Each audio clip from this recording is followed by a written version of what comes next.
Ayo ngopi di sini, ngobrol rumpi dengan Social Quotient bersama saya di Subarkah. Ini dia topik kita hari ini.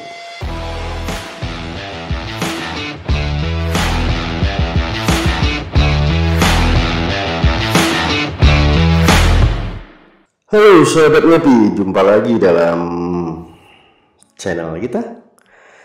Hari ini kita masih membahas berkaitan dengan pandemi COVID-19 di Indonesia yang merebak sejak awal tahun ini. Seperti kita ketahui bersama, COVID-19 cukup memberikan dampak yang signifikan, bukan hanya di aspek kesehatan, tetapi juga aspek ekonomi mengalami kelesuan yang luar biasa, sehingga kita lihat berita-berita gelombang PHK terjadi di Indonesia. Kemudian banyak usaha yang harus gulung tikar dan UMKM pun harus berhenti berusaha karena lesunya perekonomian, sepinya penjualan, dan diperburuk lagi dengan kondisi pembatasan sosial saat ini yang bertujuan untuk memutus mata rantai penularan COVID-19 yang pada akhirnya berdampak pada perekonomian. Nah sahabat Webi, akhirnya dengan kondisi tadi, yang paling terdampak adalah masyarakat kelas menengah ke bawah atau masyarakat miskin. Kenapa? Kita ketahui bersama bahwa masyarakat kelas bawah atau masyarakat miskin mayoritas tidak memiliki jaminan sosial atau saving atau tabungan, ya karena selama ini penghasilan mereka dalam sehari hanya cukup untuk makan sehari.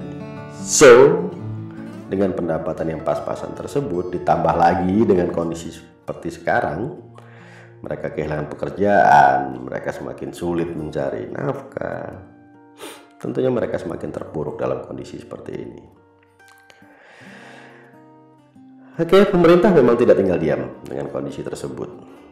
Tercatat ada 9 pintu bantuan sosial yang akan didistribusikan kepada masyarakat, baik dari tingkat pusat, provinsi, maupun pemerintah daerah atau bupati wali kota. Bisa baik itu berupa uang tunai maupun bahan sembako. Itu semua ditujukan untuk membackup, untuk menjaga supaya masyarakat tetap bisa memenuhi kebutuhan dasarnya dalam masa pandemi ini, apalagi dalam masa pembatasan sosial berskala besar. Tapi bukan berarti pelaksananya sangat mudah. Carut marutnya data, kompleksitas dinamika di lapangan dalam pendistribusian, ya artinya bantuan sosial tersebut bukan tanpa polemik. Ya mudah-mudahan segera bisa teratasi semuanya dengan baik. Dengan kondisi tadi, apa yang bisa kita lakukan sebagai masyarakat? Dalam kesempatan ini kita akan membahas sebuah gerakan yang bisa diinisiasi oleh masyarakat dan bisa dilakukan oleh kita semua, yaitu gerakan menengok tetangga. Gerakan menengok tetangga, apa itu? Gerakan ini merupakan gerakan untuk menengok tetangga di sekitar kita. 1, 2, 3, kiri, kanan, depan, belakang rumah kita. Kita tingkatkan kepekaan dan kepedulian sosial kita untuk melihat tetangga-tetangga kita. Apakah ada yang kekurangan? Apakah ada yang belum mampu memenuhi kebutuhan dasarnya? Nauzubillah min dzalik, seperti beberapa waktu lalu diberitakan ada satu keluarga di Serang yang hanya minum air galon dan pada akhirnya sang ibu meninggal dunia. Kita tingkatkan kepekaan kita, kepedulian kita dengan lingkungan sekitar kita. 1, 2, 3 rumah, depan, belakang, kiri, kanan. Kita lihat apakah tetangga kita sudah tercukupi kebutuhan dasarnya, kebutuhan yang paling mendasar seperti makan dan minum. Kemudian kalau ada, ya tolong mereka, bantu mereka. Caranya sederhana, sisihkan 1 porsi dari yang kita makan. Tidak perlu mewah, sesuaikan saja dengan apa yang kita makan pada hari itu.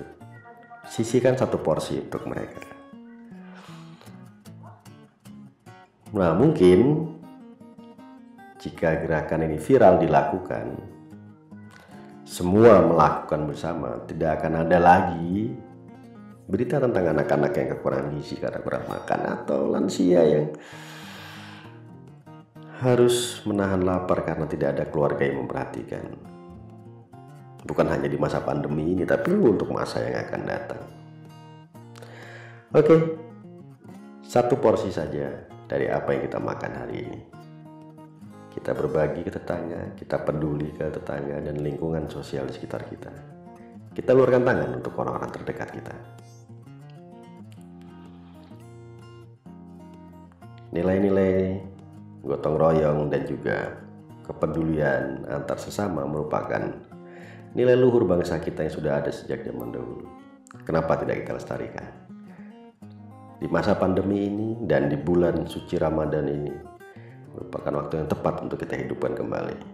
Semoga Allah meridhoi gerakan kita.